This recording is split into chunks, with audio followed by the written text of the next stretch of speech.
This Thursday afternoon, it's the Mags versus the Villains. Who will come out on top? Let's find out here in our tactical breakdown and pre-match preview right here, right now on Toon Tactics TV, folks. Brilliant from Sham. And now Murphy could take on the shot. Fabian Sham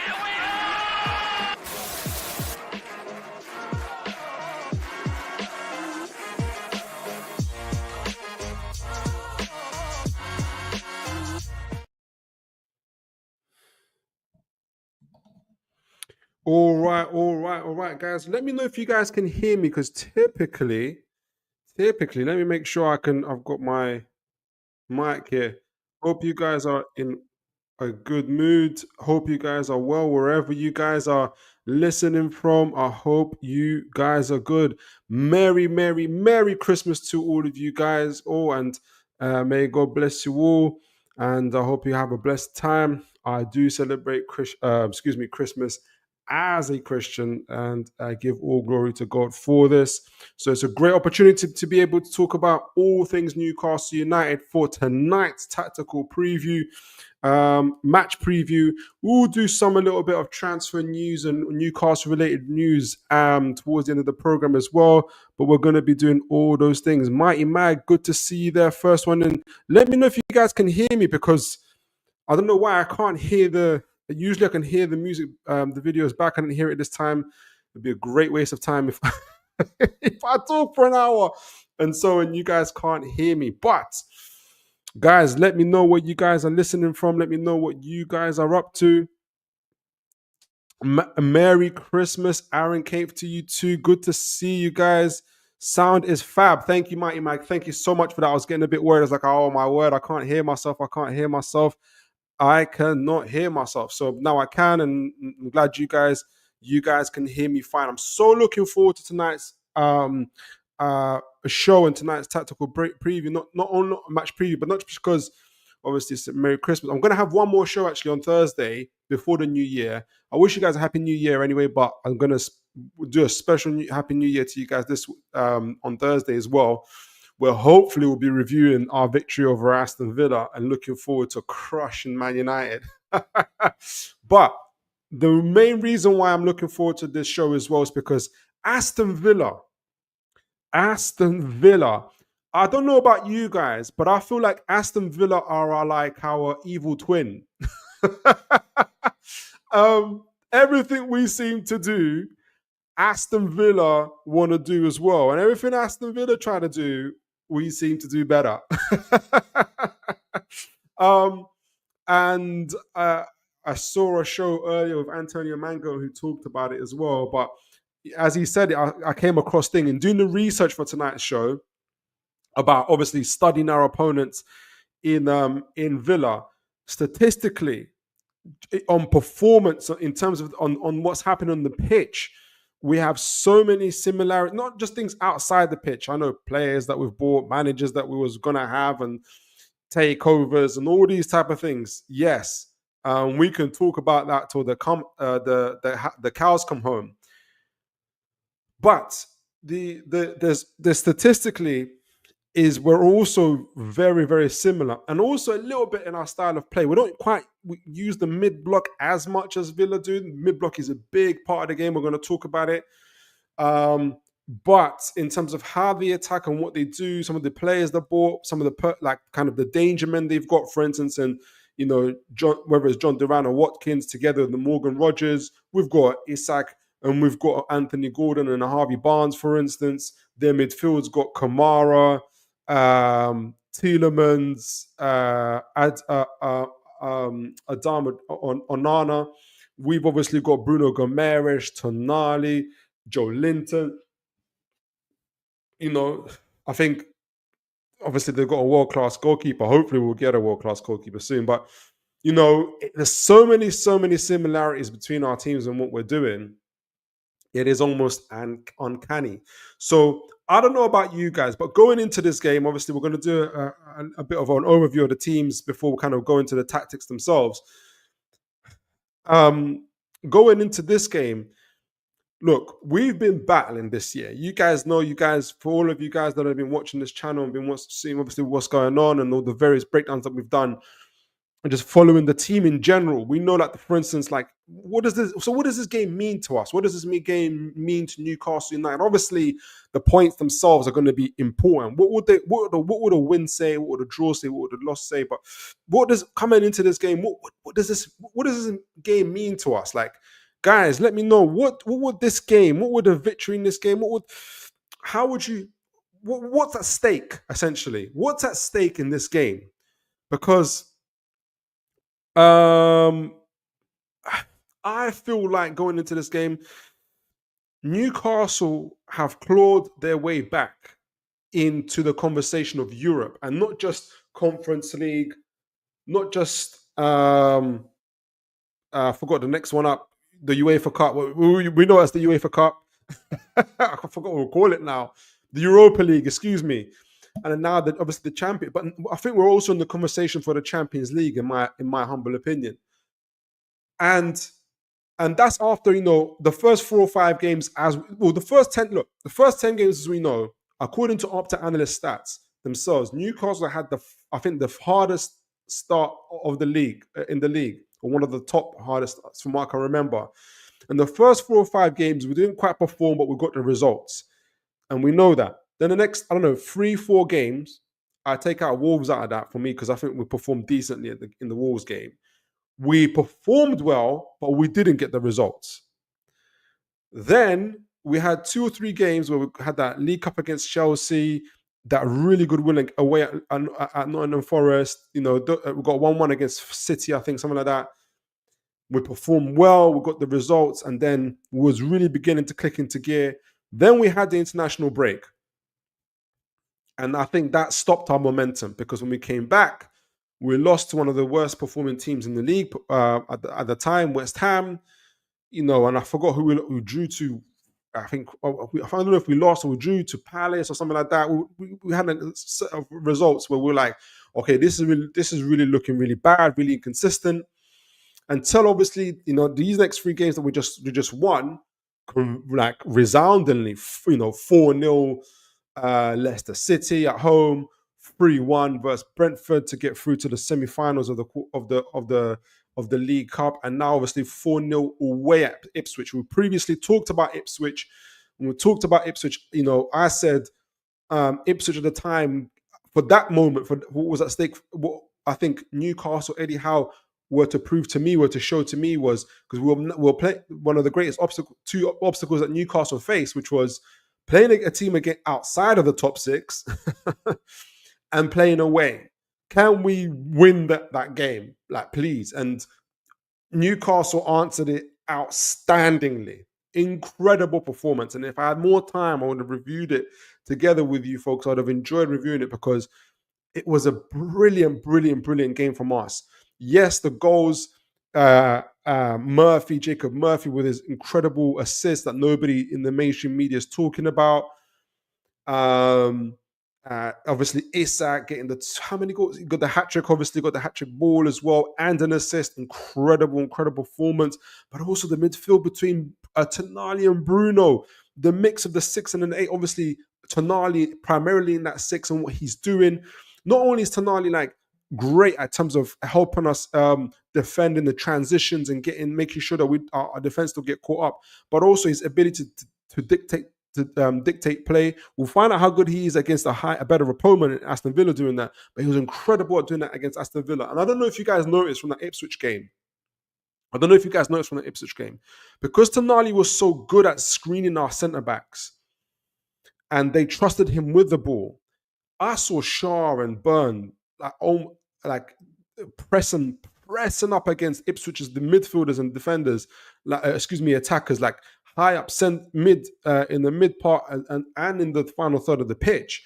They felt so confident doing that. And I know it's Ipswich. People are going to say it's Ipswich, but guys, if you guys remember, we had that Crystal Palace game not too long ago where we didn't register 1 shot on target. So this was a significant improvement, in my opinion, in that game. And I was greatly, greatly encouraged by that performance, and was able to take players off early, the likes of Gordon, Isak, Bruno, all those guys, to get them fine, fit, and ready for this Villa game. So I was just greatly, greatly encouraged, guys. I wasn't even planning to talk about that game so much, but just as maybe it's been inside of me all this time, that performance was exceptional. And it tops off a fine week of very, very, very good performances from the team itself. So now going into this Aston Villa game, we're talking about what the stakes are. What are Newcastle going to show us by winning this game? For instance, what does it mean to us? And looking at obviously Aston Villa, where before I'm going to read the comments in a moment, but if I read the comments now, I'll read it. I'll talk about it now. So Aston Villa, they're 2 points ahead of us. They're obviously in the Champions League. We were in the Champions League last season. We reflect each other so much in terms of our play, in terms of the players that we have. And you guys will see statistically how close we are statistically as well. It's like winning this game. And I know that the league is congested at the moment, all these things, but winning this game, it will. I think it will show that we have. I think we know this, but I think we're going to see this even more now. The real quality of Newcastle United. I think it will show us as, for me, I guess, and I'll put it into words. I'm sure I'll figure out more as we do the show, how that we are contenders for the Champions League. I'm going to go as far as to say that winning this game will show to me, and I know we need consistency. I know we need consistency. There's no point in beating Villa, for instance, and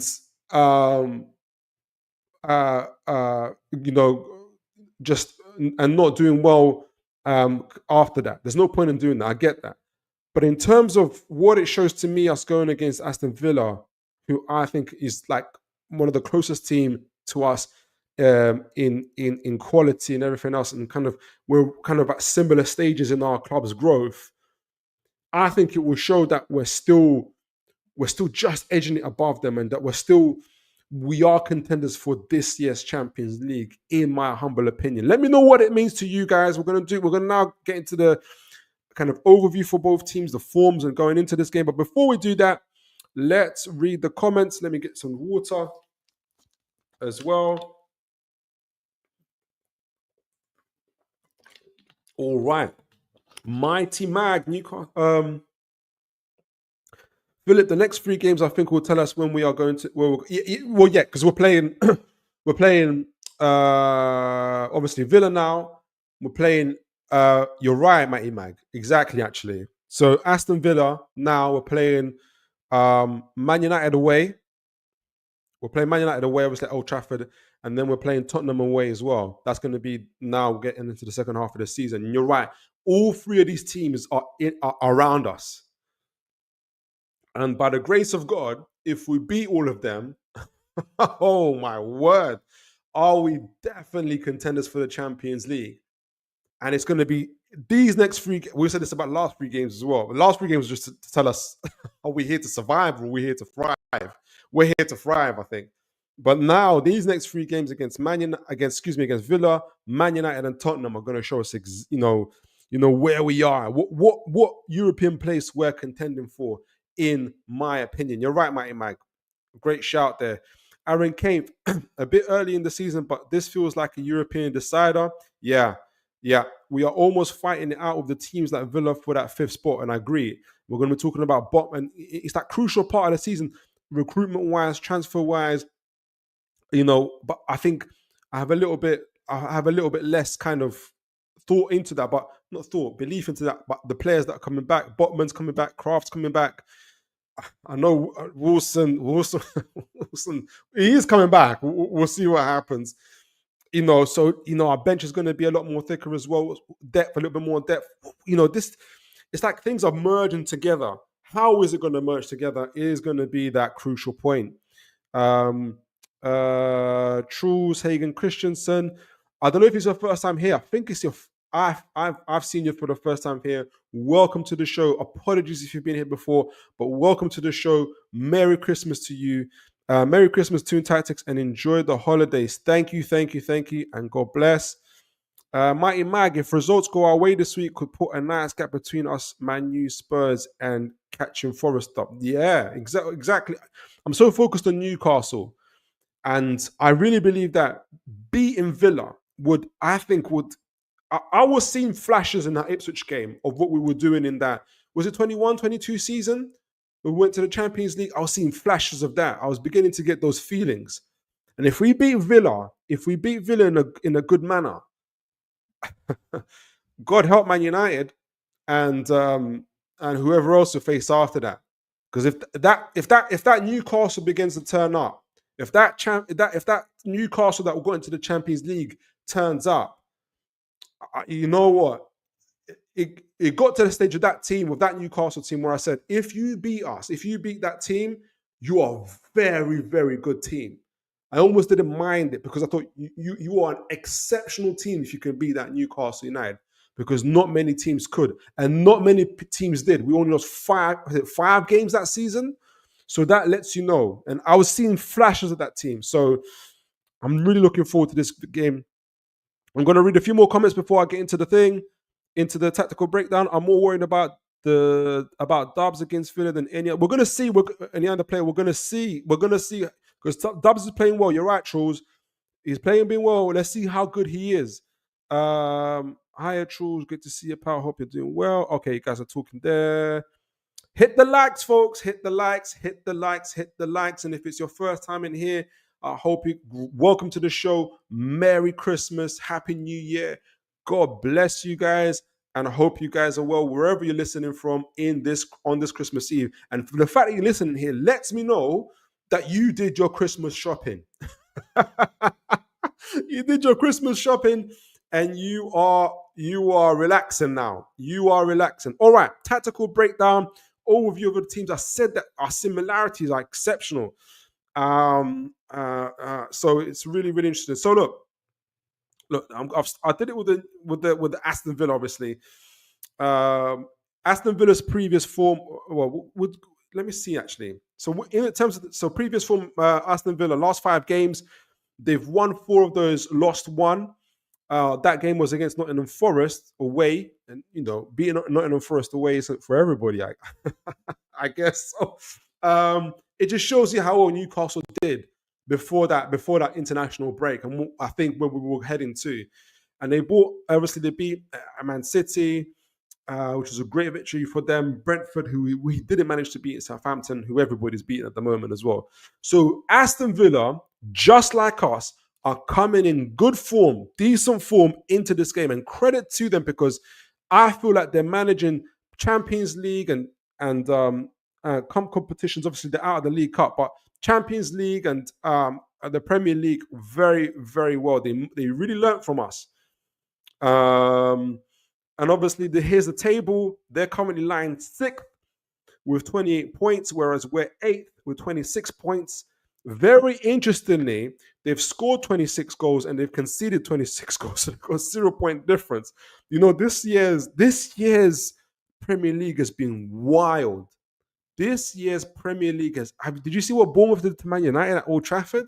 Did you guys see that? Did you see what Forest how Forest beat Brighton? Goodness me, this league is ferocious. And obviously ourselves, like I said, we're 8th with 26 points. We've now scored 27 goals now and conceded 21 with a 6-point difference, beating 2 teams, beating Leicester and beating Ipswich 4-0 apiece.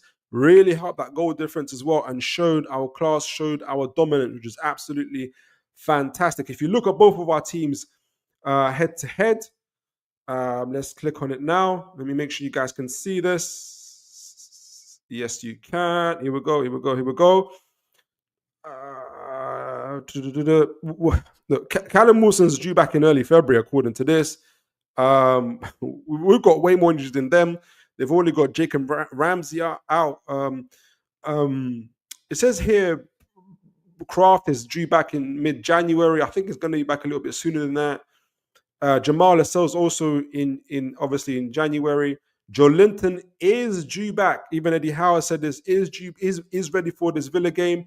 I think he goes straight back into that midfield. Nick Pope still got a few days to go himself. He won't be fit for this game, as my understanding. And the big one, Sven Botman, Mr. Rolls Royce himself. Now the rumors have it that we may see Botman in this game, probably on the bench. We will see. I think it will be great for the home fans, even if and Eddie Howe will use this game to pump up. It's Boxing Day, the Christmas is done, to kind of rev up the fans. Just put Botman on the bench. I just think it's going to motivate the players, going to motivate the fans, and it's going to be like, come on, let's go for it. Let's go for it. So I think that'll be a smart tactic, psychological and emotional tactic there from Eddie Howe. I really wanted to see that. And as mentioned, these are our forms. Ourselves on the left, obviously Villa on the right, and as mentioned, Villa have won the last 4 games. Won 4 out of 5 games, lost 1. Ourselves, we won 3 of our last games, drew 1 and lost 1. Oh, that one was away, obviously, against Brentford. That game, that horror show. Unfortunately, we rectified that in the League Cup, obviously, but it is what it is. But we had a fantastic draw against Liverpool. I believe we deserve to win it. I'm sure Liverpool fans will feel that they deserve to win it, but it was that kind of game at a proper ding dong. And as some teams have recently found out, going toe-to-toe with Liverpool is not for everybody. It is for Newcastle. So we're looking in good form. Villa are looking good in good form. They remind me so much of ourselves and what we're doing.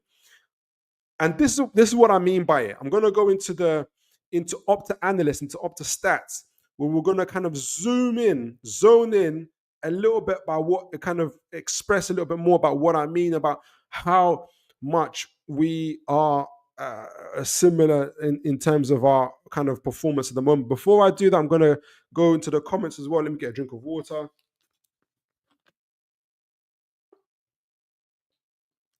I'm gonna go in and kind of show that as well. How even in terms of our kind of performance metrics, we match up with Villa. Comments, Truls, tie for the live show on this evening. Big up. Tie for the live show. I don't know if you're talking to me, but Mikey P, welcome, sir. Hope you are well. Merry Christmas to you. We sure did our Christmas shopping. Merry Christmas. Looking forward to this Villa game big time. So am I. So am I. Probably can hear it in my voice. Mighty Mag Wilson back in February 2026. His contract's going to be out by then, Mighty Mag. So it's such a shame, man. Honestly, such a shame with him. Truls, I fear that Howe will drag the change of Burn and Botman much longer than he has to because of his love for everyone. And I see where you're coming from, Truls, and people say this about Longstaff as well. But has Howe been wrong in any of his changes in terms of bringing players in, bringing players out? I remember how long it took to bring Bruno over Shelby. We was beg from the first kind of glimpse we had of Bruno. We said we need him, and it took about 10 plus games before he became a regular, and we haven't looked back since. It took Gordon half a year, God help us, before he came into it. But look what's happening now, and look at the difference. Never mind Livramento Hall, who took a half 6 months, 8 months, or whatnot. Look at them now. Sven Botman himself, if you guys remember when Sven Botman originally came in, he came in after about 6-7 games, only because I think it was Lascelles who got injured. So Botman would have taken even longer to be a starting lineup for Newcastle United. But then look what it is now. I don't necessarily think that Eddie Howe has a favourite. I think he does stick to a winning team when it's there, but he looks after the players, and the players know that if it's a squad game, he will use the whole squad. And if you're a part of a winning side, you're likely to stay in. But also, I think the players know that he supports them and he's with them. But I don't necessarily think he has personal. I think the main thing, the primary thing for Eddie Howe is to win games. It isn't his love or affection for a particular player, in my point of view. I think that only time I think that might get in the way for Eddie Howe is in terms of transfers. I think when we need to sell players, which, and I've talked about this before. I'll end up start talking about transfers when I need to talk about tactics. But I think there's players who should have sold ages ago. Big Preach, evening to you, sir. Thank you so much. Good to see you, sir. God bless you for being on here. Big Preach, I do the incredible, obviously, rival show with him and all the folks down there. He's a Liverpool fan, exceptional panelist. Guys, do wish him well. Trills there. Final comment there before I go into back into the tactical break. Big Preach, Newcastle win against Villa will be a major statement. You know what? Exactly. I think it will show the players. And Big Preach, if Newcastle beat Villa, we've got Man United next at Old Trafford.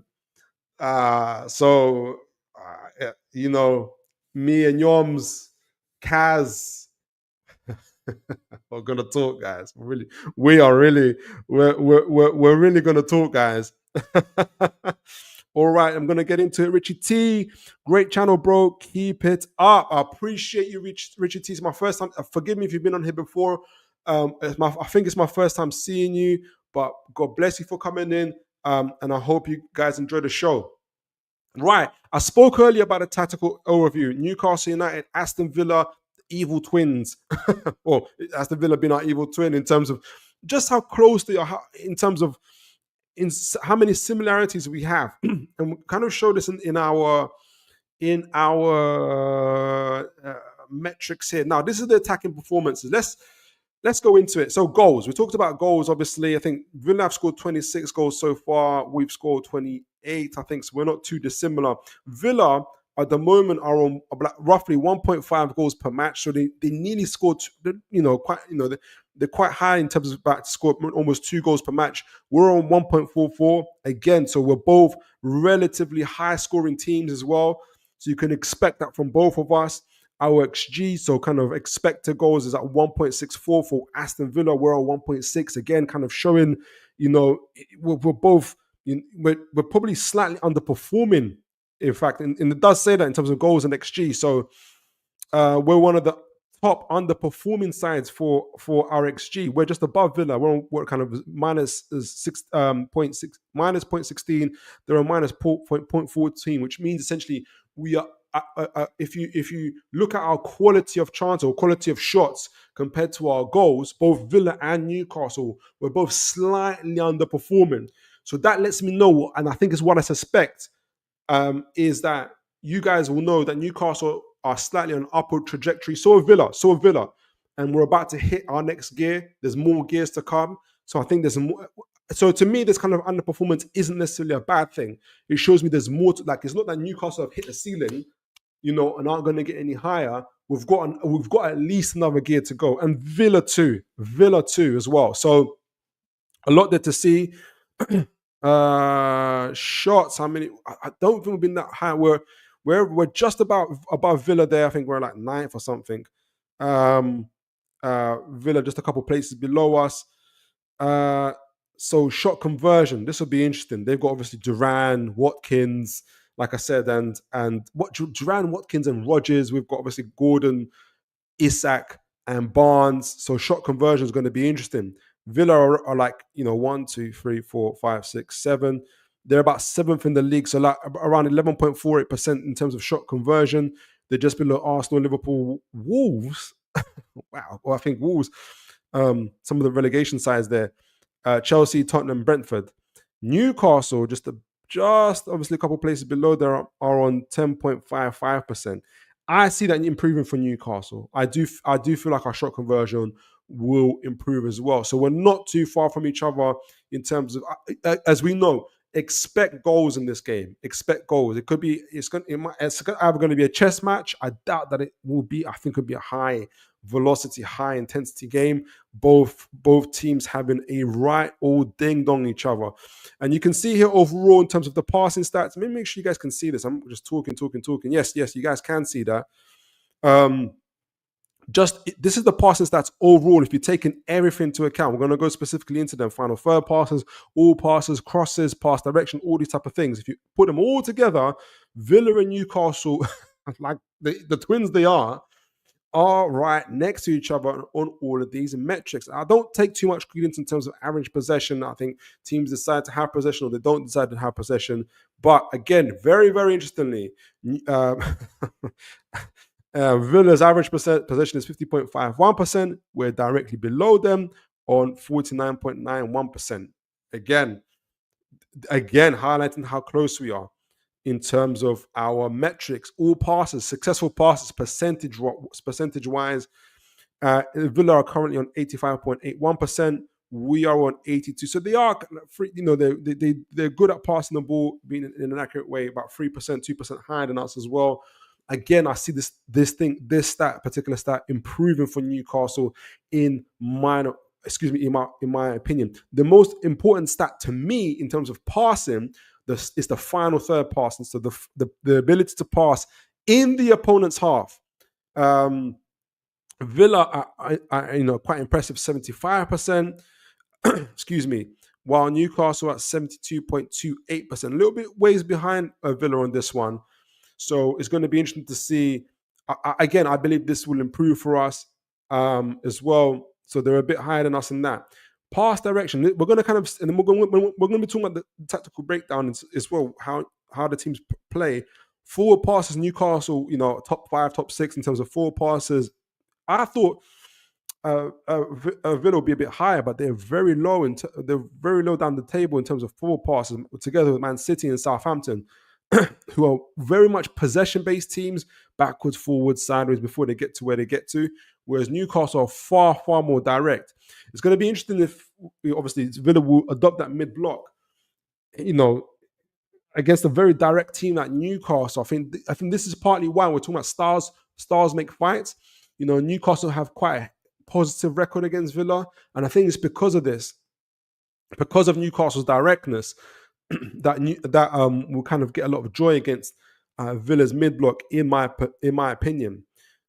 Interestingly, though, they're high in terms of passing to the left side of the field. I think that's Lucas Digne's side of the field, and we're going to talk about Lucas Digne's because Lucas Digne has a similar role that, for instance, a Livramento or a Hall on the other side has for Newcastle United. We talked about it before, where if you see what makes it work for Newcastle, when Newcastle are at their best is when our fullbacks push up into that final third, and say for instance, Livramento pushes up on that right side.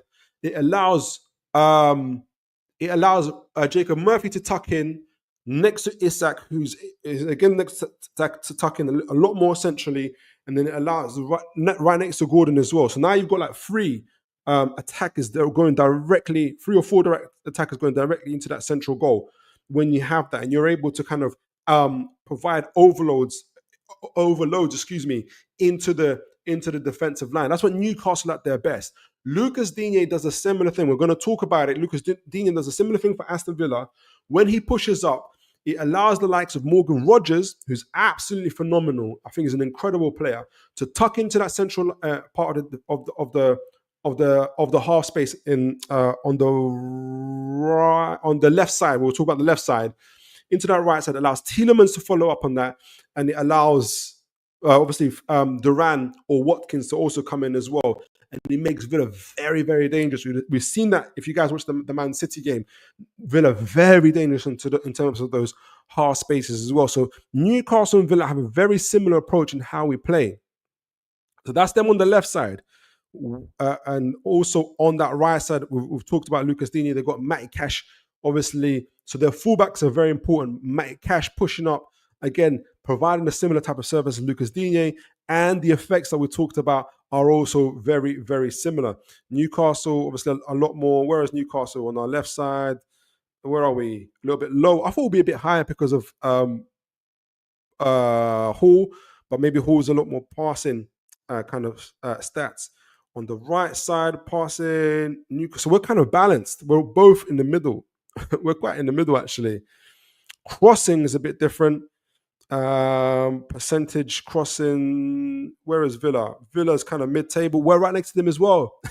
Twins. In terms of that, and finally, this is where this is Villa's key strength. We've been talking about it. Their through balls. They're number one in terms of those through balls. And when you've got the likes of Watkins, the likes of Durant, the likes of Morgan Rogers, and you've got Tielemans just in behind them who supplies those assists, and McGinn as well, it's no wonder they like to break the lines with those through balls, with those line breaking passes. Now, before I get into the defensive actions, I'm going to read you guys' comments, but you guys can see now where the similarities between Newcastle and Aston Villa seem to lie as well. Some laughing emojis there for Big Preach. Mum, that Spurs away, watch the space. Talk TV, Mighty Mag, Newcastle United Talk TV. Glad that guys are talking amongst yourselves there. Top four is still a reach. Could be. That's what we're talking about. Earlier. Richie T. Underperformed XG has been a big sticking point. We've recently glad we're on an upward turn. Exactly. I think there's a gear or two for Newcastle. I hope two for Newcastle to pick up on. Mighty Mag, Philip and Big Preach, can you see Bournemouth or Forest dropping away or in for a run? That's a great question, Mighty Mag. I think both those teams have the ambition to push it to the end. They both got really ambitious owners. Forest owner, Bournemouth's owners. Like, if you remember, Bournemouth sacked Gary O'Neill when he was doing well for them. Like, after they did really well, and people thought that would be a big mistake. They got Iraola and they took it to another level. That lets me know that the ownership has a real vision. I'm not banking on them dropping away. That's why I'm so focused on Newcastle getting better. I'm banking on them continuing to kind of win and draw and get good results. And so Newcastle just have to get more wins than them. That's what I'm looking at it as, honestly, in my opinion. Richard T, passing accuracy can be misconstrued sometimes, as a lot of teams always pass back, sideways, playing the easy pass instead of playing more direct. Exactly. And Newcastle's passing forward is a lot more higher compared to, for instance, a lot of other teams. Well, I think we're top 5, top 6 for that. Whereas Villa's through balls, for instance, are, they're number one for that as well. So I expect a ding-dong battle, which essentially is a kind of a real fight between our teams, in my opinion. And finally, before I get back onto it, Liam Knowles, hope you're well. God bless you, sir, and Merry Christmas. Top 4, top 5, all the way. Okay, this is to Preach. All the way, Preach. Coefficient in play this season if City sort their heads out. It'd be remarkable if Newcastle get Champions League. Absolutely. Champions League and League Cup. Woof. Oh, I think I might cry if that were to happen. Right. Defensive metrics for Newcastle United and obviously, excuse me. And for Villa, tackles. Talked about it before, and I was going to look at it actually in the other overall stats, but I'll go into this. For whatever, I think because we hold quite good possession, our tackles, Villa they're just behind Arsenal. We're not too far behind. Again, behind with Chelsea, Aston Villa. I really think it's not because we're not tackling. We are tackling, clearly. But I think all these teams hold relatively decent possession. You got Arsenal right next to us, 47%, Villa on 51% possession, for instance, all these type of things. So we're again, very close metric-wise in terms of tackling. Interceptions, which tells us a little bit in terms of how well structured the teams are, intercepting passes and stuff like that. Villa quite low to bottom 3 with Man City and Arsenal, interestingly, and together with us as well. We're all joined by Southampton. I don't know what that says. Someone has to tell me why is our interceptions? Because interceptions kind of, for me, indicate a good kind of structure out of possession. So if you're collecting, if you're able to intercept, passes and stuff like that, or loose balls, you got quite a good structure. Arsenal got a great structure, obviously. Man City are fading away. So I don't know what all of that means there. It'd be great to listen to you guys. Receptions, Newcastle receiving the ball, excuse me. Newcastle, again, quite high, top 4 for that, together with Tottenham. Villa, quite lowish. Blocks, Obviously, they'll be higher, a little bit higher for certain defensive teams, but Newcastle are in the top 5 for that, top 6 for that. So hopefully kind of showing some of that defensive solidity as well. Villa are kind of towards the bottom of the table, Man United, Liverpool, Man City. So they're kind of in good company. I don't know what that means about them. Maybe teams aren't attacking them as much. I don't know.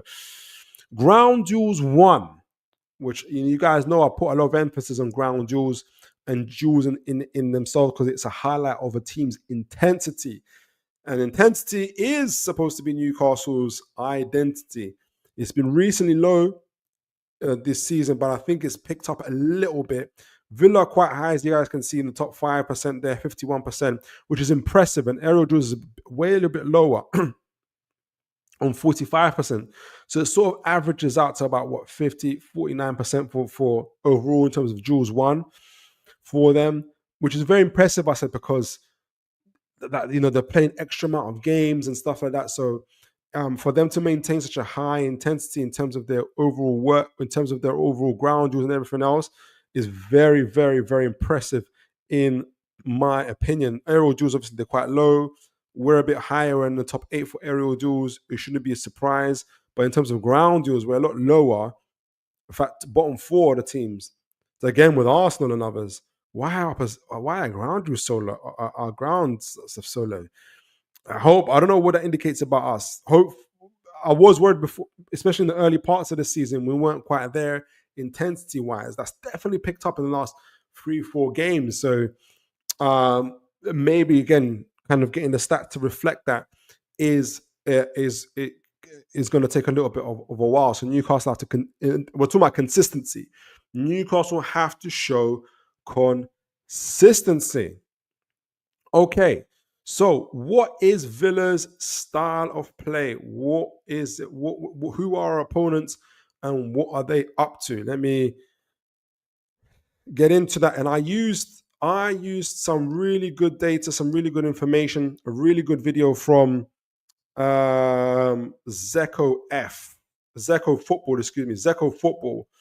He did really well, good breakdown of the Man City game, and he talked about Villa's mid-block and how they were able to use it against Man City to a very kind of effective way.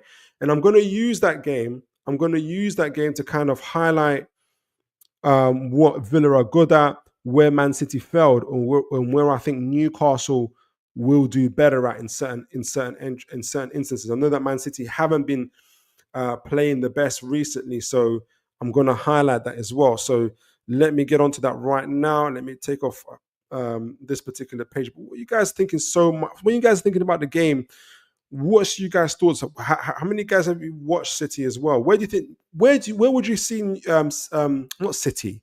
Where are Villa's kind of weaknesses? What areas do you guys think that Newcastle have to exploit, and where are you kind of worried about? What areas of Newcastle that you think that, man, if this happens, we're going to be in kind of a bit of trouble there. So before I get into that, let me read a few of the comments and I'll get into it. We're going to do a little bit of a tactical breakdown for this game. All right, Liam, saw that one, sorry. Liam knows Tielemans is a decent player, but our press has downed him for Leicester and Villa. Yeah, I remember that. If we keep the back door shut, we beat them in midfield. That's a good call there. And that midfield battle is going to be absolutely crucial in this game. Liam knows you catch more interceptions the more you're under pressure. Yeah. Bottom teams, more interceptions and shots against. Right. So that kind of shows that, Liam, you say, obviously, we're not a bottom team, where I guess the less interceptions, the better we are, hopefully. But that makes a lot of sense, because I can imagine, for instance, when we played, for instance, West Ham, when they beat us 2-0, but their backs were against the wall. They were doing a whole load of interceptions to beat us.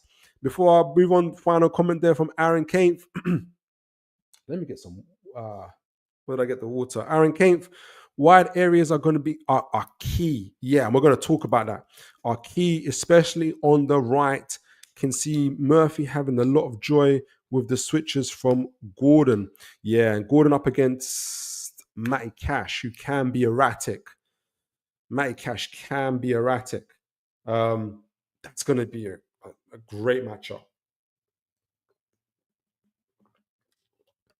That is going to be a fantastic matchup. So let's get into it. I'm going to look at Villa, as I mentioned earlier. I'm going to look at Villa Man City. How you guys like the thumbnail? Did you guys get the thumbnail? I said, every hero needs a villain. We saw that picture of Tonali with the glasses and Superman. And all right, let me know if you liked it. Before I actually look at another thing I think is interesting to note before I kind of go into that Villa Man City game.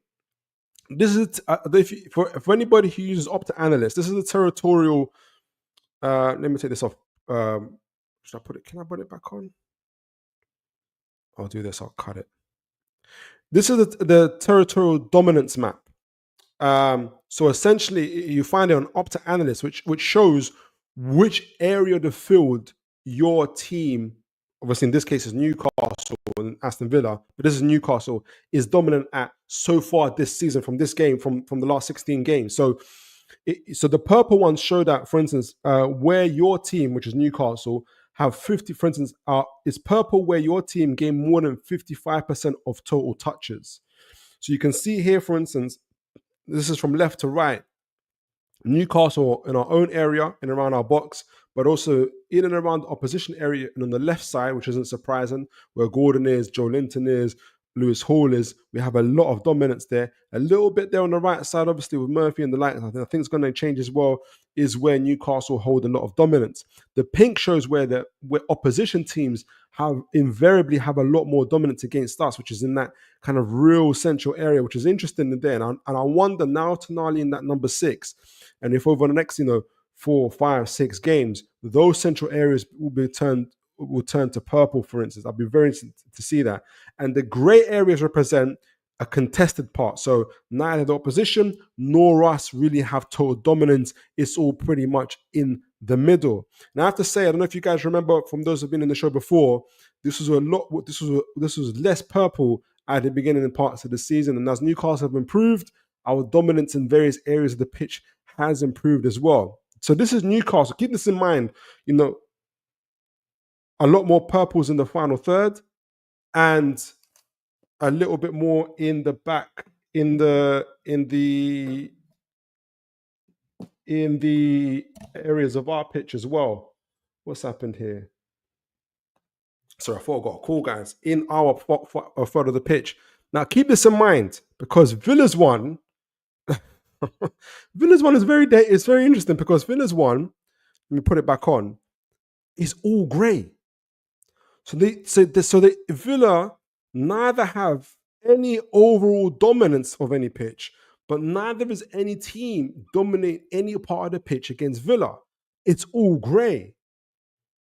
It's an indicator to me that rather than it being, I think it's a style of play that Liverpool have, that Villa have, in terms of how they keep that mid-block. Their main area that they want to be able to dominate is that midfield area, but they don't want to necessarily dominate it through possession. They want to be able to obviously keep the position. We're going to talk about now. Keep the position from being able to get at their back line. But once they get the ball, and those through balls that we talked about earlier is a key indicator how they want to be able to break quickly on the opposition through your players like Watkins, Rodgers, Duran, for instance, and McGinn and others. So it doesn't overly surprise me. It doesn't seem like what Unai Emery is overly interested in having possession for the sake of possession, in my opinion. He wants to be able to have a dominance over the field, to keep other teams from going through their team. But once they get the possession, they want to be efficient and effective with it. I also think partly the other contributing factor is that I think Liverpool. I think I've got Liverpool on my mind. I think it's because Big Preach is here. I think this might be a symptom of Villa playing lots of games this season as well. And it's quite difficult for them to keep that intensity throughout. I don't know if you guys saw the Forest game, for instance. And I'll talk about it here. I don't know if you guys saw the Forest game, for instance, where Villa were winning 1-0 and eventually through just sheer kind of up in their level, energy, intensity, Forest were able to overpower Villa and win the game 2-1. And kind of an early spoiler, I kind of have a feeling we're going to see a similar thing here against Newcastle, for Newcastle, in my opinion.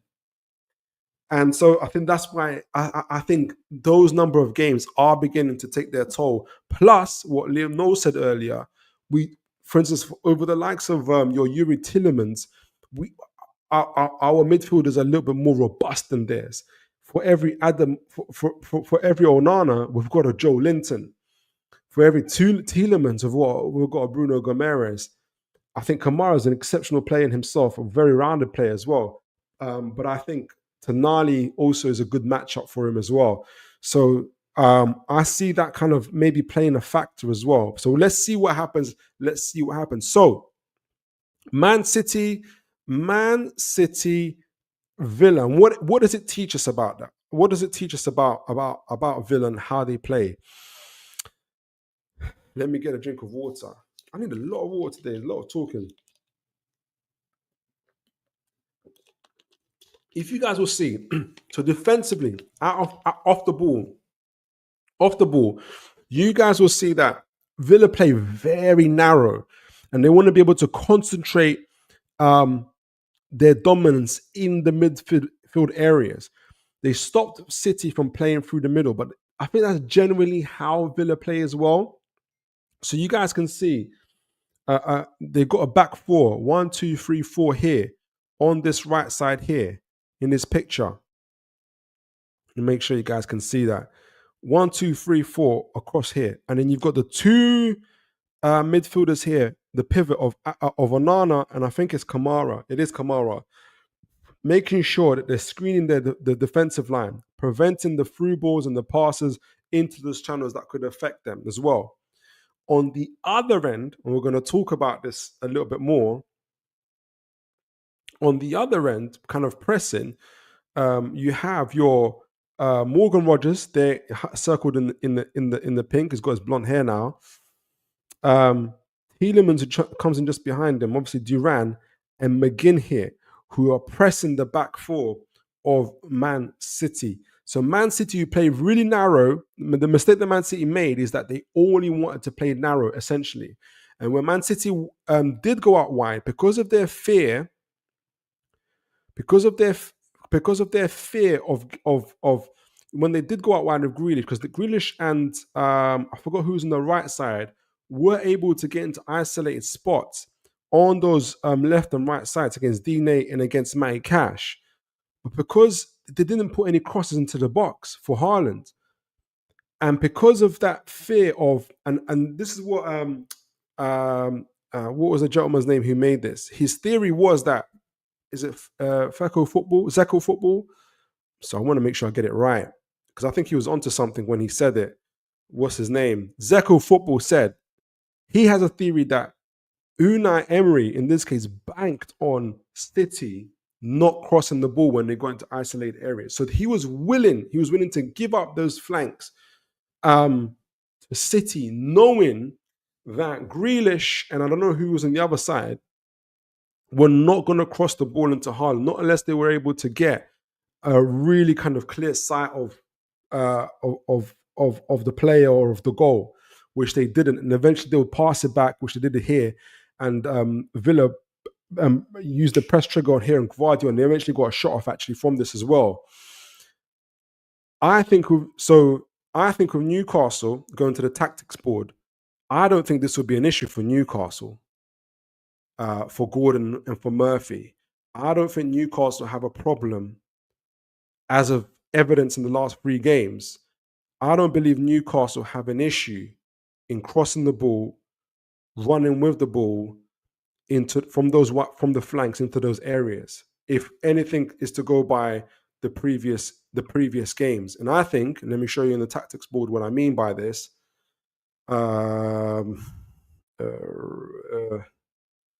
Here we go.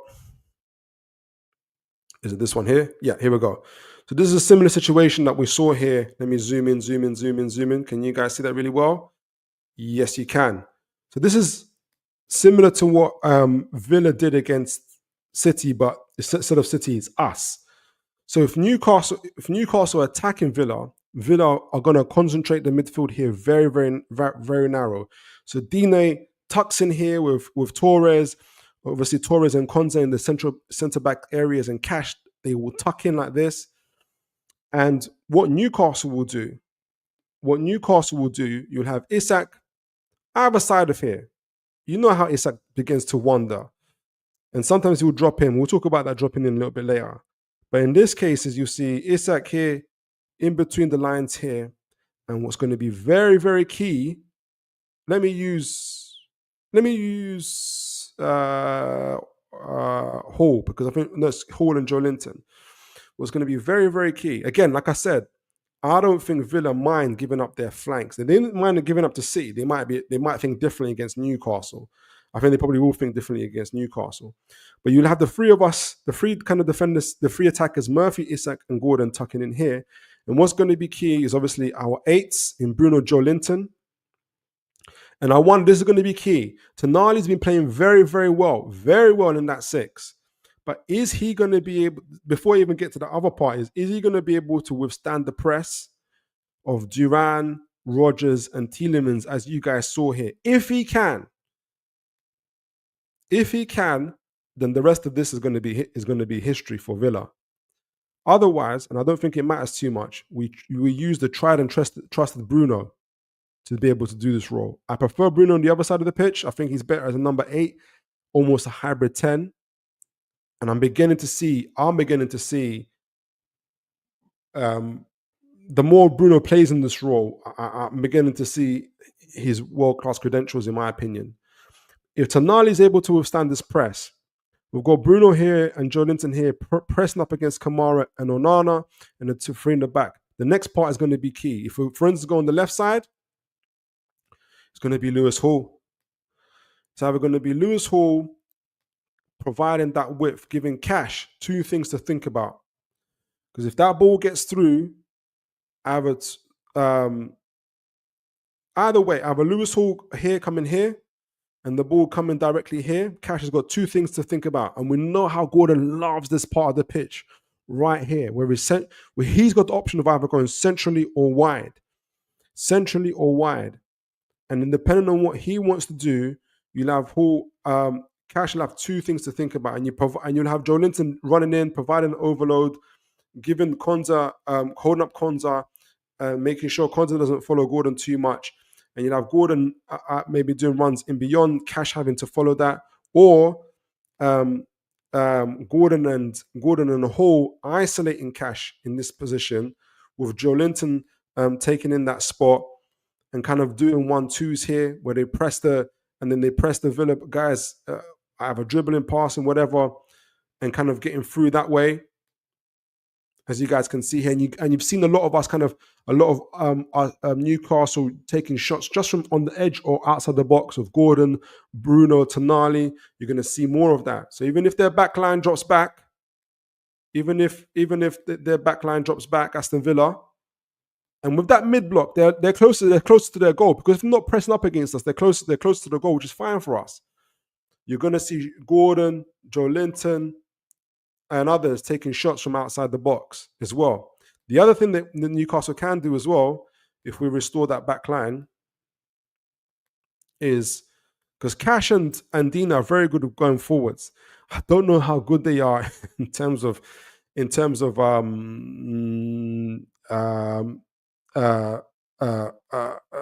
one-on-one defending.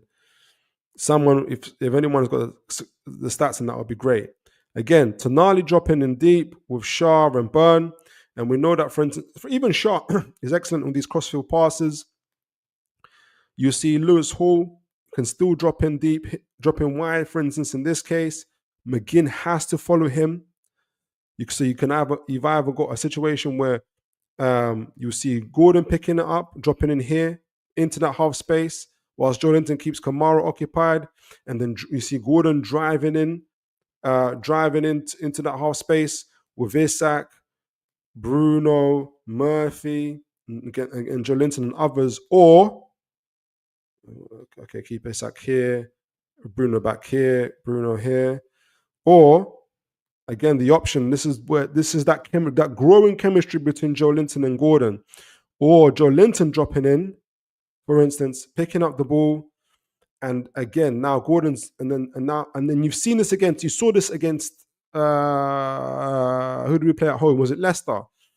Joelinton now taking that first touch, second touch, and playing it straight, either to Isak, picking into that half space. Kamara either has to come out and meet Joelinton, and therefore open that space where you see either Isak dropping in, maybe collecting the ball, getting it off to Isak, to Gordon, or Joelinton or both Joelinton, or Joelinton collecting the ball, turning around, and you've got the runners of Isak, Gordon, and Murphy again, and he's got the option of Isak or Gordon against Gordon and others, and doing that and going across.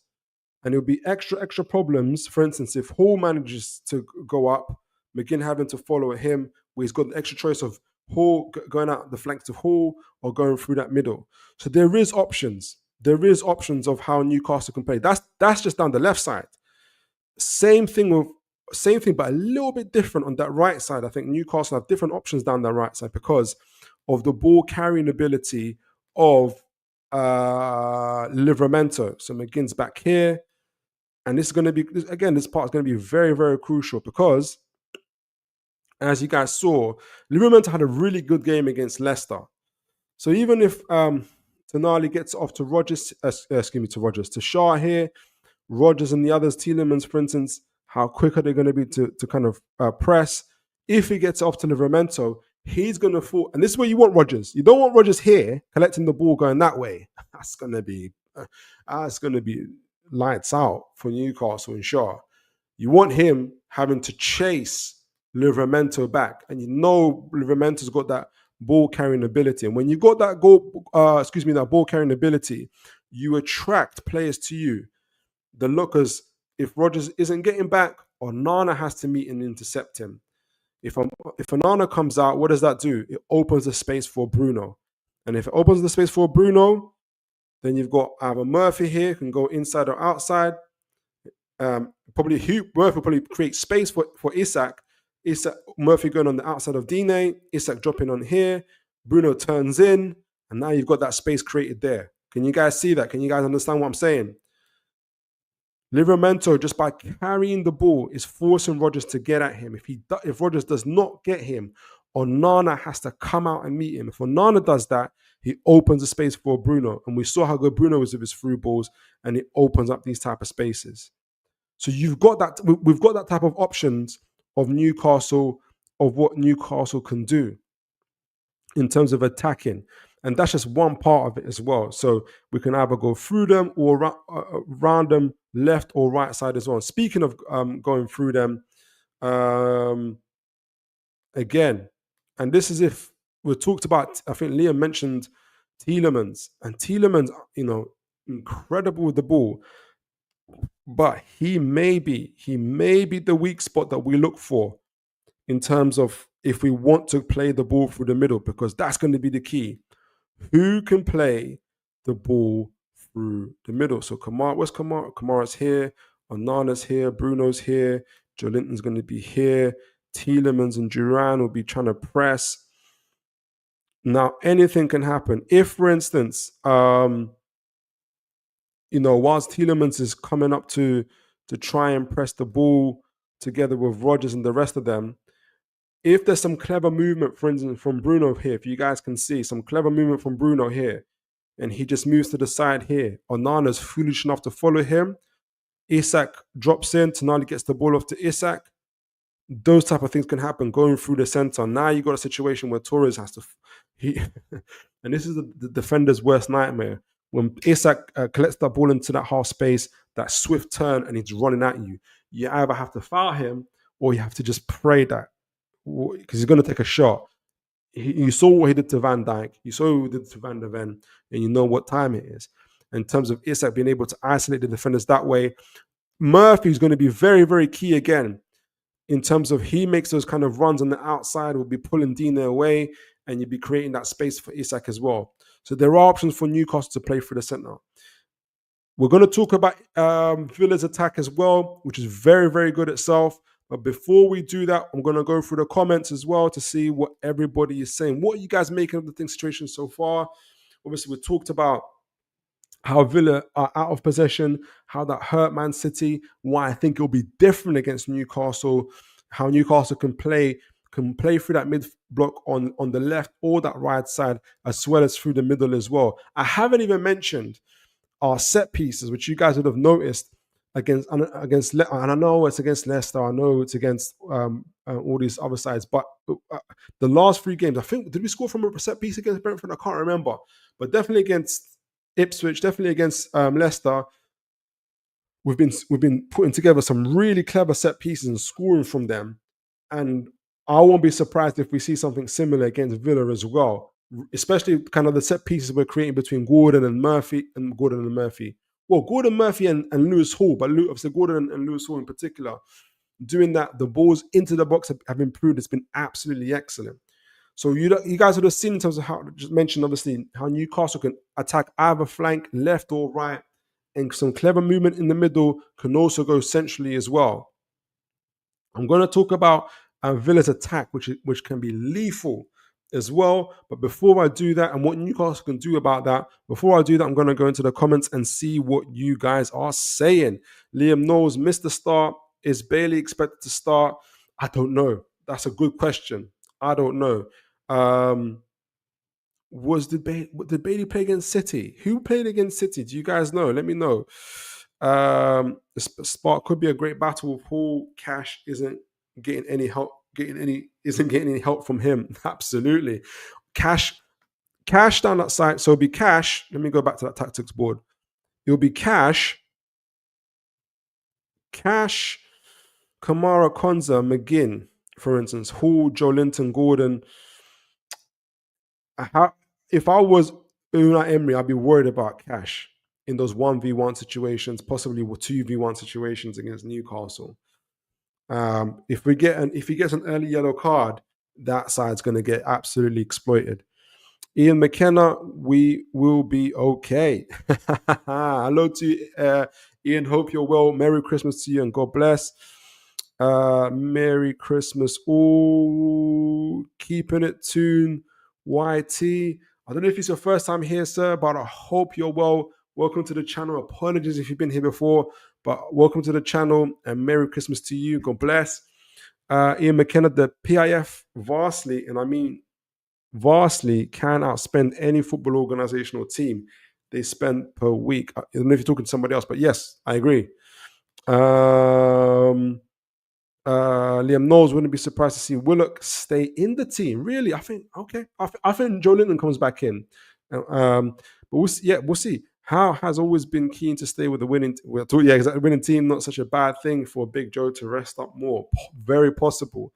I do think though, if Howe it really wants to put the pedal to the metal in terms of raising that intensity in the midfield area, there's no greater combination than Joelinton, Tonali, and Bruno.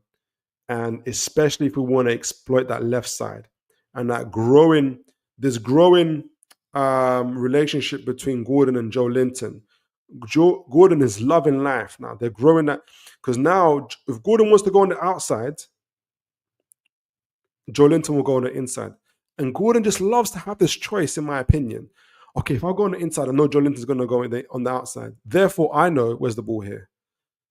I know I can either pass it or run at the defender or kind of run at him, do a cutback or dribble, cut back and shoot. Something opens up in Gordon's mind when he knows he's got a choice. So he can either go on the outside or he initiates it. He goes centrally and Joelinton knows to go on the outside. And Gordon just loves to have this type of chemistry with any player. He had it obviously a little bit more with was it? I don't know if it was Willock. I can't remember who it was. He has it with Isak, obviously. But now he's got Joe. He struggled a little bit more when he was by himself, kind of isolated, and he had kind of one choice of being able to get part. But when he knows he's got someone to play off.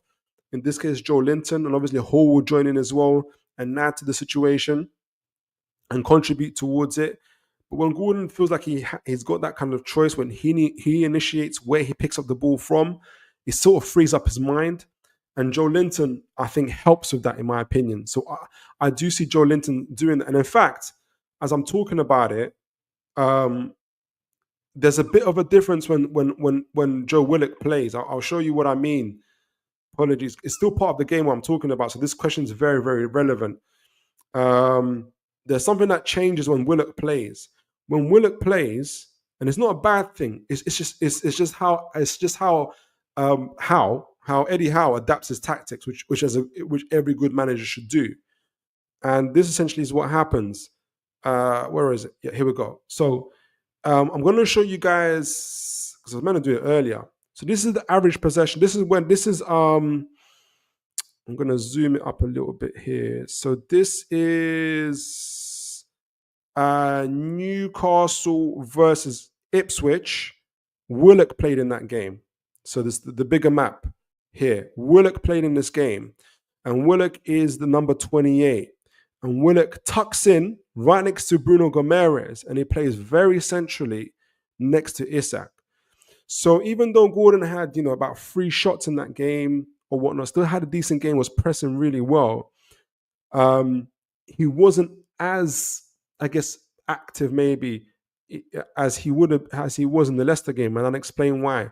So when Willock plays, he tucks in he plays a lot closer to your Brunos and to your Isaks, being that conduit, kind of protecting Bruno and kind of helping with the recovery runs, as well as connecting with Isak and others. So his duty is a little bit different. And obviously it's a little bit more incumbent on Hall to press up and have a partnership with Gordon. However, when Joelinton, so you can see, that's the left side, you see the number 28 Willock playing. And it might be because of the team, but this is what I kind of picked up from these 2 games. So this is Hall, that was Willock. When Joelinton plays, and you would have seen this against Leicester, and again, it's different teams. It might, this might be because it's different teams. I don't know, but I think this is more. This might be to do with the partnerships I'm talking about. When Joelinton plays, this is from top to down. So top down, Newcastle playing. Here, if you guys see on my right side, you see the number 7. That's Joelinton. Joelinton is wide out on that left, together with Gordon and Hall. So the connection is more about Joelinton, Hall, and Gordon on that left side. And remember, Gordon actually absolutely wrecked Leicester down that left side. So I think if Joelinton plays not only for his intensity, his recovery runs, and securing that left side, making sure Matty Cash doesn't get any joy, but he's also going to be very, very crucial in terms of making sure that in his partnership with Gordon, and making sure that Gordon, it kind of livens up Gordon even more, like in terms of that chemistry that we talked about earlier, where Gordon feels like if he goes on inside, he knows that Joelinton will go on the outside. If Gordon chooses to go on the outside, Joelinton will go on the left side.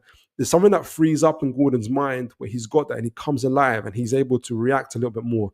And Isak, being the clever, intelligent striker that he is able to play with either Willock or with Gordon and understand how they flow.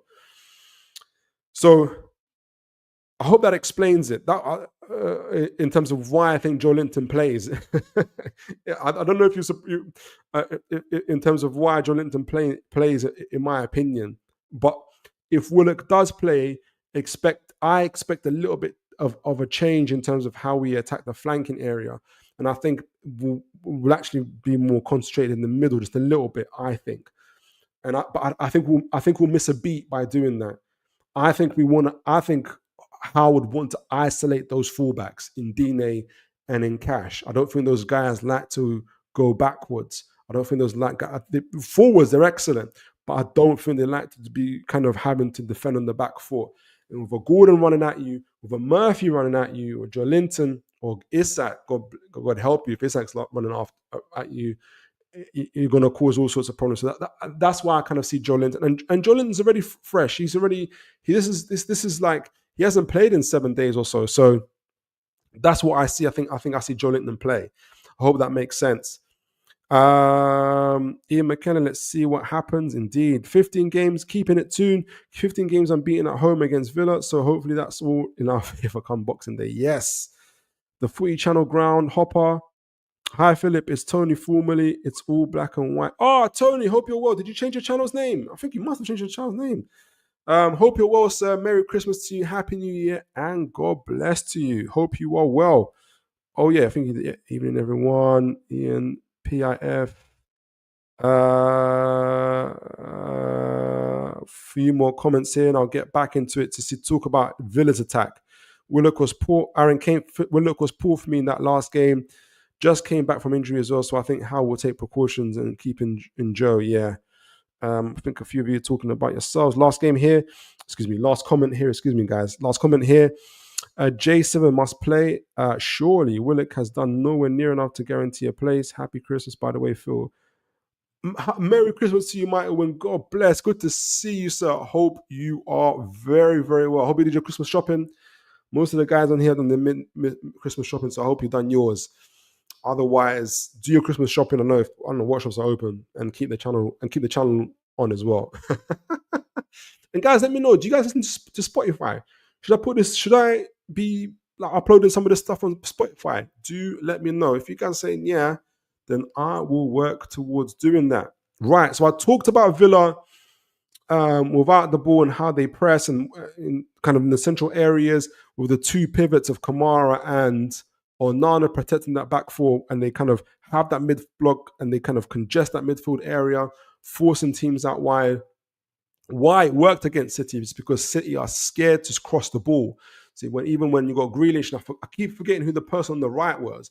They literally played on those wide lines on the lines, and were able to isolate those players, Ndine and Matt and Cash, and were able to get in and around the penalty box, but they didn't cross the ball because they were scared that if they crossed it and Villa got the ball and were able to break on them, and so they didn't cross it, and they've had no threat. I do not believe that Newcastle would have that same issue. I think Newcastle will go for it. They're at home. It's going to be absolutely mega. So let's talk about Villa's attack. Oh gosh, it's a little bit different here. So let's talk about Villa's attack and why it's so good and why it's very similar to our own.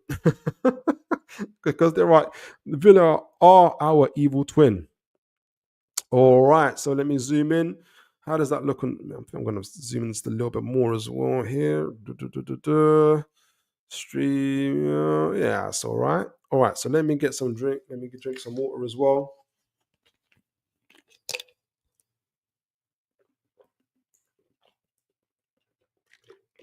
All right, so Villa's attack, not only in the transitions that we talked about, but when Villa do get the ball, this is the crucial part. Oh, let me get my cursor back.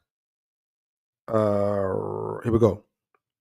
Right, so we talked about left or right side. We talked about, for those of you guys that were in the show earlier, we'll go through the passing metrics, left or right side. It's fairly even for Villa. And this is the reason why.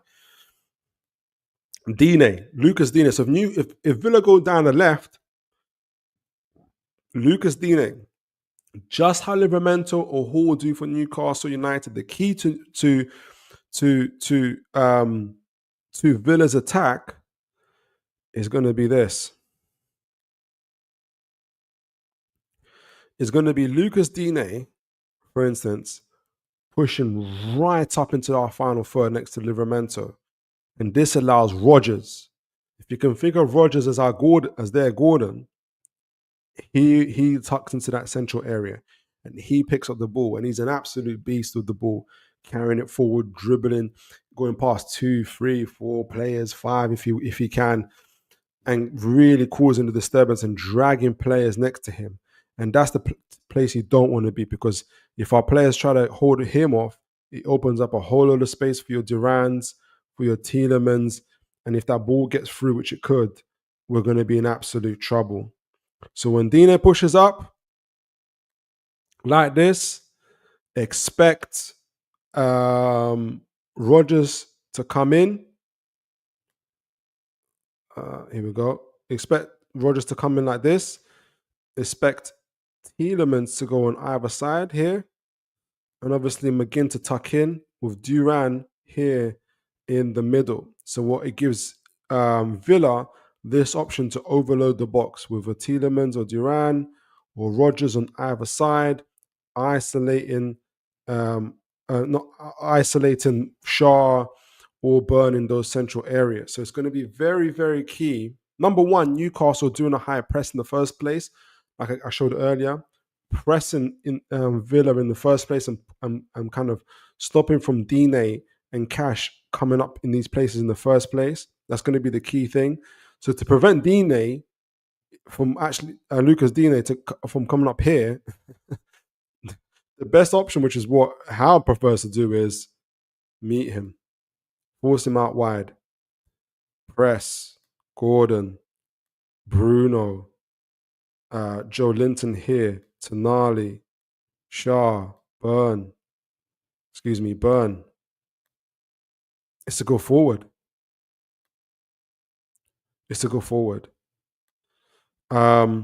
With Tonali providing that screen. And this forces, obviously, the likes of Rodgers, he has to come back. Duran has to come back because otherwise he's just going to be offside.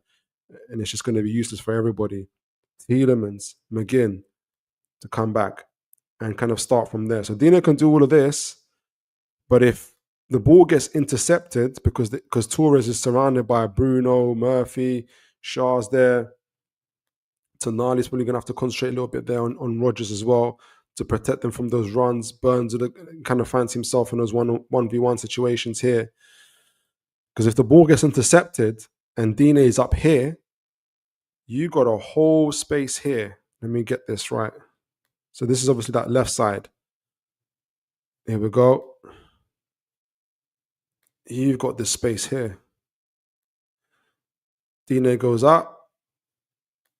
And they lose the ball because we're pressing them. Here we go. Because they lose the ball because we're pressing them. Now you've got Murphy, Livramento off, Gordon, Isak, and it's a whole heap of trouble. And you've got a whole heap of trouble there. Torres has to run back, all these guys. So the best option is attack. Again, very, very similar. Tonali here. I'll be very interested to see. I think how we'll trust Tonali in that 6 to receive the ball. You don't want to interrupt it, but I'm so curious to see how good Tonali can be against the press. Because if he can do it at this level, it's going to be very difficult for Villa, in my opinion. To kind of to have traction in the game. So Rodgers here. So Dine is protecting here. Torres and Konza, who are good defenders, decent centre backs. So if Villa choose to attack, and let me remove this. If Villa choose to attack from the left side, Joelinton, Bruno, where's Onana protecting the back 4? Tielemans here, Kamara. And they love to create this box midfield, Villa. Tielemans, they want to be able to create this box midfield. Where's Gordon? Gordon has to be here, pushing up. Same way for Villa here. Oh, McGinn, sorry, excuse me. McGinn's here. Onana, Kamara. They'd like to be here. Isak, Gordon. So they want to be able to create these situations. Cash on the right side. This time pushing up, creating this type of situation. These overloads, which allows McGinn to either do this. Duran tucks in. Again, Tielemans can go either side. Might be here. Or probably stays in and around here. Making sure there's space for Rodgers to run into here. Again, creating these type of overloads. But that doesn't happen unless Cash comes in. So Joelinton is going to be key in following these runs and protecting him. We saw a lot of it, Tonali doing it as well. And kind of blocking off these runs and being able to intercept that ball from Cash. Because he's going to be trying to connect with McGinn and Duran and others. But you see Villa, that's why they create these type of overloads as well. And if you're not up for it, if you're not running, if you're not doing the recovery runs that you need to do, it's going to hurt you. But if you are, say for instance, Joelinton's able to get the ball and haul, you get these type of situations of their players now pressed them forwards, and as I mentioned earlier, you get these spaces now that are created here. Now you've got a space to run into. And guess who's good at running into space? Isak, Gordon, Tonali are all going to be here to cause havoc. Murphy will tuck in as well. So you've got these type of overloads to do as well. So Villa's attack, very similar to what we do. When Livramento pushes up, for instance, Murphy tucks in together with Isak, together with Gordon, creating overload into the defensive areas. Same thing on the other side. Hall comes in for us. Gordon can tuck in. Joelinton's there. Isak's there. Villa do kind of a similar thing, but from a mid-block position. And this is why this game is going to be so intriguing in terms of what we do kind of going forward into this game. I know what you guys think of this so far, but it's going to be a very, very tight, very, very tight game indeed. And I mentioned obviously the box midfield here. Can you guys see that Villa like to create? Oh no, you can't see it here. Why can't you see it here? Oh, because it's on a different thing. Villa, let me take it off. This is going to be another crucial thing. We saw against Leicester, but Leicester don't have the quality that Villa do. So I'm going to show it from our way here. Can you guys see that? Yeah, you can.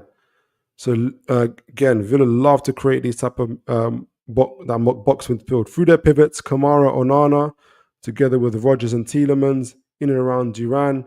And you can see this is what they did against Man City. They created a numerical supremacy in that area of the pitch. So Kovacic, Foden, and Gundogan had absolutely no dominance, no authority in that midfield because of that box midfield that created between Onana, Rodgers, Tielemans, and Kamara. And with Rodgers able to break from his own half sometimes, just take three guys out of the picture, it was an absolute problem for them as well. So Newcastle will have to counteract that. They will, I believe, by kind of high pressing, as I mentioned earlier, Bruno will be coming up against Onana. Joelinton will be pressing up against Kamara. Tonali will be pressing up against Kovacic. You see the defenders going in as well. You probably see Hall kind of tucking in as well to ensure that there isn't that supremacy, forcing Aston Villa back. And that's going to be absolutely key.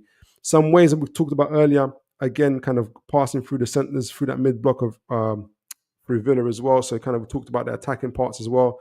So guys, let me know what you guys are thinking. Give me your predictions. I'm going to talk about my predictions in a moment. Give me your predictions. Before we conclude the show. I think there's only one kind of transfer stuff I want to talk about, unless anybody's got some transfer rumors that they've heard about or anything that's come up during the show. But guys, send me your predictions before I give mine for this game. I'm going to go into the comments before I give my prediction. Let me know what you guys are thinking. Mighty win. What's Spotify? Did I say Spotify? Spotify. Is it Spotify? Spotify, right? Let me know if you guys... Mighty win clearly doesn't listen to Spotify or Spotify. 40 channel. I did change the name as too many Toon channels. Yeah, I know, including mine. And also go vlogging at lower league rounds, but still the Toon content. Big up to you. That's great stuff. Guys, I'm subscribed to the Footy channel ground. Incredible content creator. He's changed the channel name and he's going around the leagues and lower grounds as well. So some good vlogging from him. So do check it out, folks. Merry Christmas. Yep. Oh, excuse me, guys. Ian McKenna, humbug. Ian McKenna can't wait to get some new socks. And we've got keeping it Toon. Rodgers and Duran will be the ones to keep an eye on. Yep, I agree. But we have a Brazilian beast, indeed, and a Swedish Terminator. Not to mention the Italian Stallion and the Scouse in Gordon as well for them to contend with. Cockeyed Cyclops, I hope you're well, sir. I haven't seen you for a while. Merry Christmas, brother, from a Geordie in a very, very cold Salt Lake City. God bless you, sir. Merry Christmas and a Happy New Year if I don't see you. I'm going to have a show before the New Year as well. So if I don't see you, Happy New Year to you. Keeping it 3-2 to the Toon. We've got some good predictions there. 3-2 to the Toon. For me, going to be a close, but we should do it. I love that. I love that. Aaron Kane, I'm feeling confident. 3-1 win. 3-1 win there from Aaron Kane. 3-1 win. Guys, send in your predictions. Send in your predictions. Oh, we've got another one from the Footy Channel Ground. From the Footy Channel Ground Hopper. 2-1 to the Toon, to Gnarly and Gordon to score. Right. What is my prediction? And I love the positivity. Guys, you know what? And I talked about this earlier for those guys that didn't see it. Going into this game, it's Boxing Day. It's St. James's Park. I think the atmosphere is going to be absolutely electric. And I think Eddie Howe puts Sven Botman on the bench. If he starts with Sven Botman, that'll be something else. I don't think he does that. Even Emery's going to be shocked. I think we're going to see Sven Botman on the bench. And I think that's going to rev the team. That's going to rev the crowd even more to see our Rolls Royce back. To see our Rolls Royce back after 9 months is going to be incredible. And to have him and obviously Tonali on the bench as well, it's going to be absolutely phenomenal. And Joelinton would have been rested as well. He's coming back in. And I just see us going at it with Villa. I believe we're going to really go at it with Villa. And I see a similar scoreline to what we did before. I predict 4-1 to Newcastle. I predict 4-1 Newcastle. Newcastle 4, Villa 1. And it's not so out of the ordinary. Spurs did beat Villa 4-1 at their ground as well, at Spurs' ground. Chelsea beat them 3-0.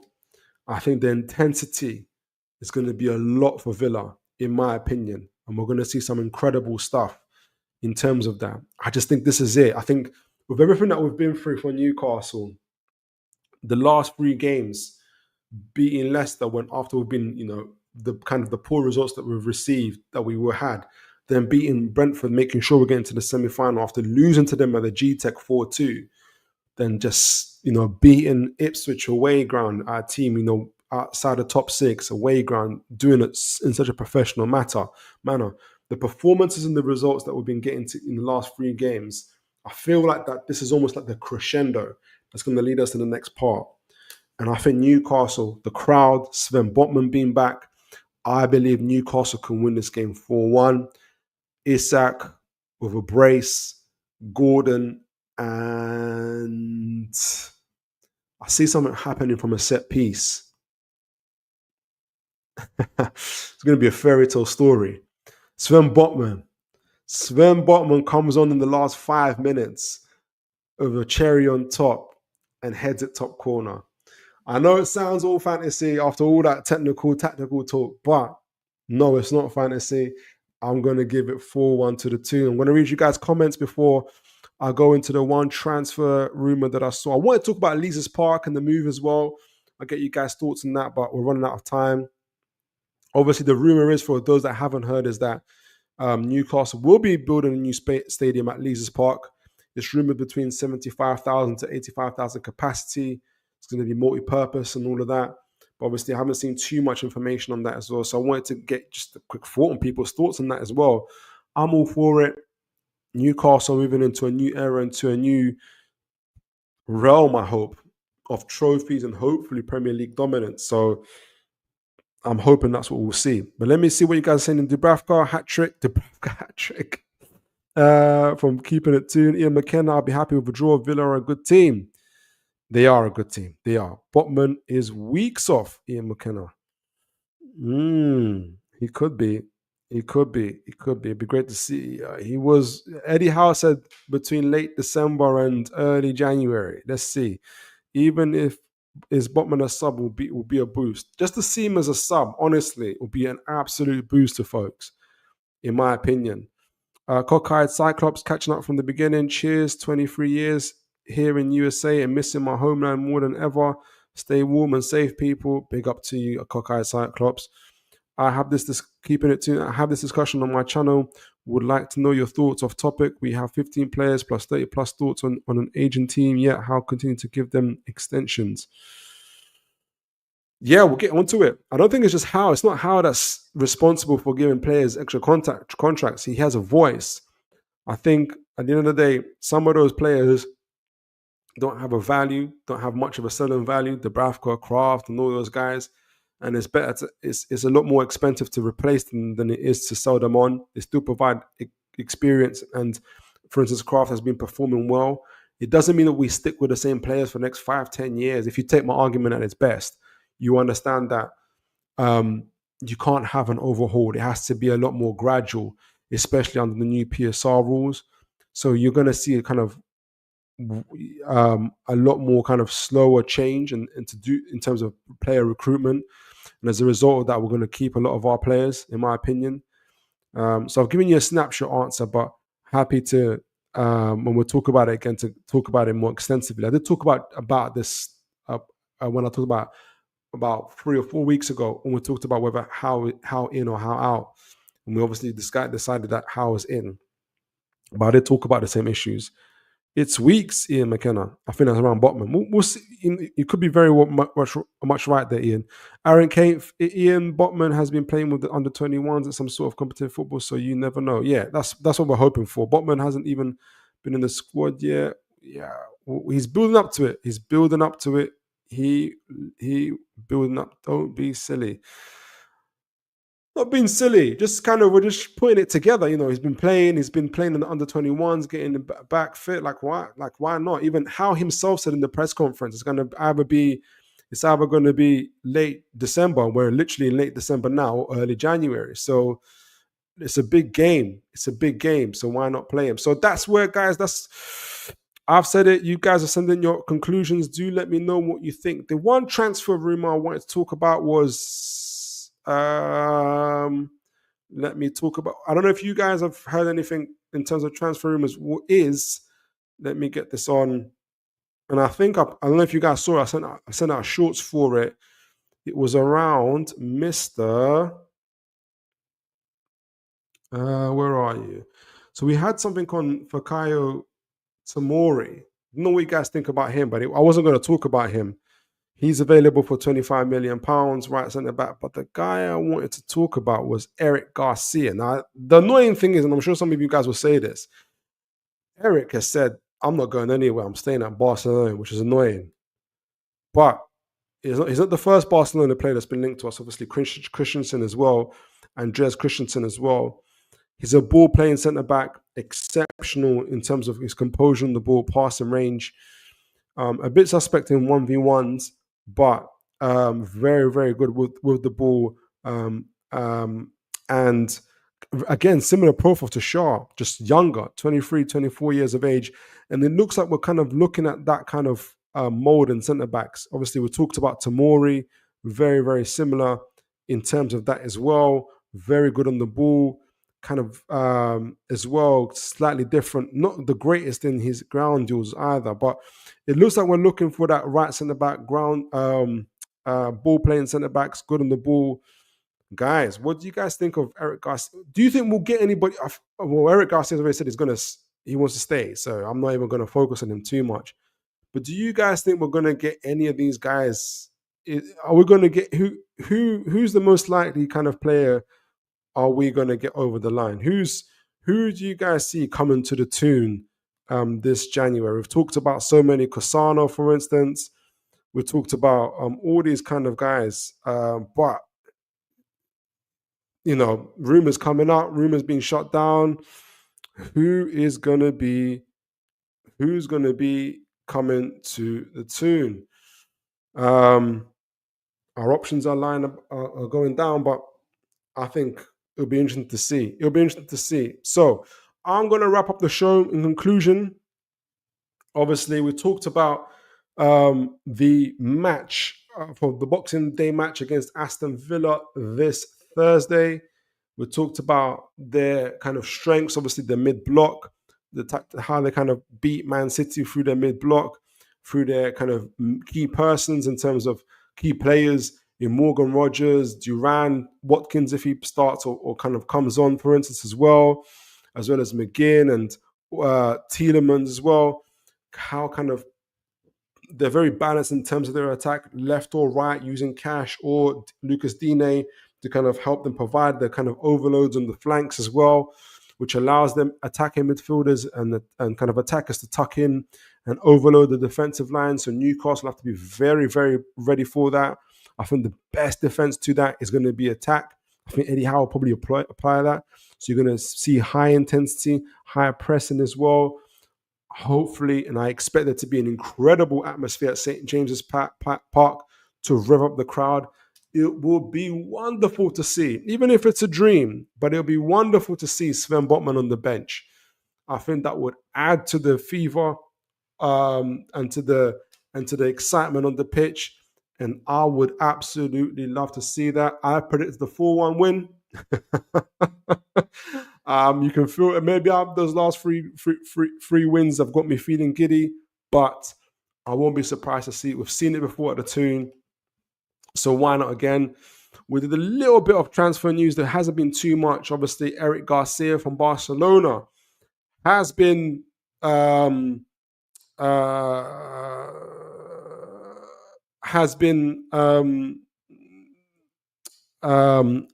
mentioned, but that also has been shut down, I think, through his agent. That obviously Eric Garcia wants to stay at Barcelona. Andreas Christensen as well, Fikayo Tomori. We'll see. And Eddie Howe really has been playing down transfers himself. So it might be a quiet one, but we'll see. But we're all looking forward to this game against Villa. I think it's going to be it's going to show us a lot about where Newcastle are heading to in terms of this year, really. Villa to play, then Man United, then Spurs. All those three teams are in and around us. I think it's going to decide where we are in this Champions League. So whether we're Champions League contenders, we will find out. But guys, thank you so much for joining me here on Christmas Eve. Again, as a Christian, I celebrate Christmas and the birth of our Lord and Savior, and I appreciate you guys being here and joining me for this time. It's been absolutely cracking. The comments, having you guys on here. Please don't forget to like, share, and subscribe. I hope you, as well as all the gifts that you guys have gone on board, I hope that you guys get all the presents that you want. And if I don't see you on Thursday before the new year, may you have a great new year. All the plans that you guys hope to have in 2025 come to pass. I appreciate you all, and hopefully we'll see this channel growing together. And as always, folks, take care of each other, and God bless, folks.